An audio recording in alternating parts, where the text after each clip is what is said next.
Hi guys, it's Essentially Meg and welcome back to my channel. There's a little bit of a reason for why I have had a delay since my last video, and it's because I moved. I can't wait to grow this studio space I have upstairs in my new house and develop it into a little bit more of a comfortable seating area.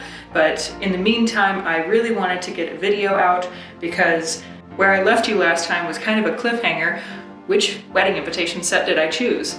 So without further ado, this is the wedding invitation set. Okay, so this is the invitation suite that I ordered. I ended up going with the Art Deco themed burgundy ones from Vistaprint. I was really drawn to this set with the darker colors because I don't see a super dark theme on wedding invitations very often. Usually it's very white, light, bright. Another thing to point out is that I've blurred a few details on these just for our privacy's sake. My fiance is not very interested in his name being known to any kind of wider audience, not that I have a very wide audience, and I also would like to keep the rest of at least our date and a couple of our other details private. So this is the invitation itself. It reads, "The honor of your presence is requested at the wedding of Megan and her fiance." It says the date and the time and the location, and I give a little bit of information about the resort, but I say see enclosed cards for destination wedding and in-town reception information.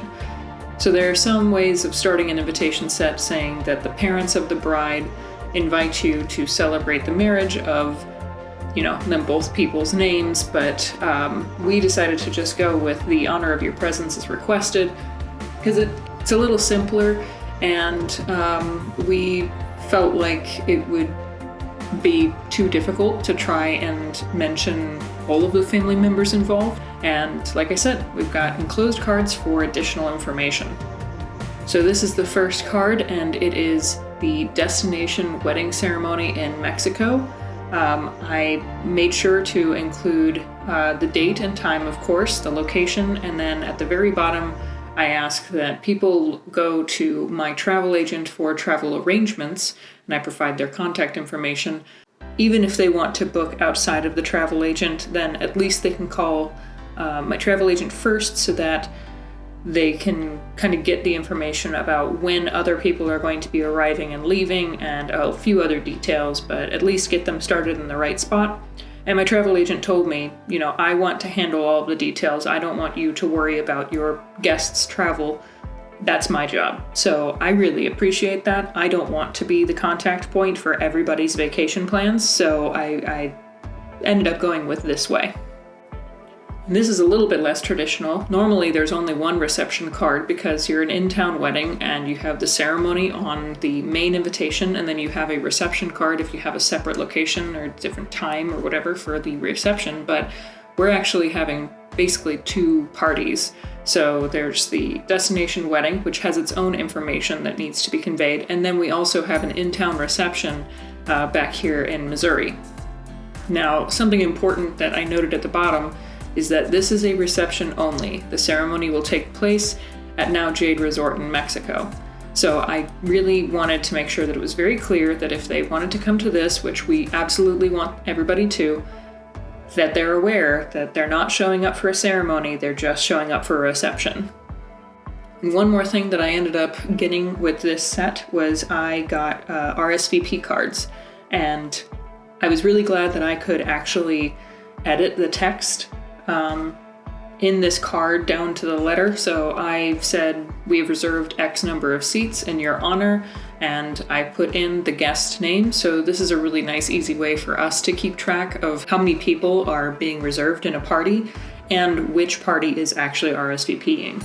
Now, if you don't have room for the line to write out the people's names in that party, then you can also number the back of all of your RSVP cards, and then you can have a key back for yourself so that even if they don't give themselves a return address on their envelope, then you can match up the number and know exactly who RSVP'd with how many people. But I think that this is simpler of just putting the number and the name of the head of that party, and usually there is the accept or decline, and then the bottom, usually it says what menu option you want. But because we have these two different events, I ended up putting the destination wedding and the back home reception, or both. So that way people can clearly make their distinction of which party or both that they plan on attending.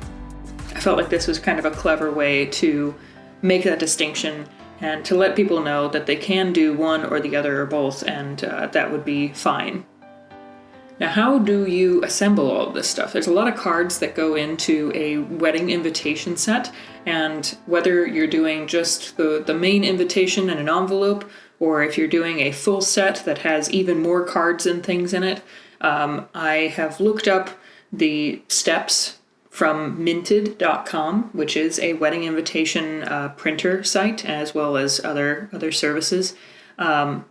But I decided to take a look at this because I needed to know. I don't know how to assemble this on my own. Usually you only go through this once in a life. So I'm going to walk you through this with my wedding invitations.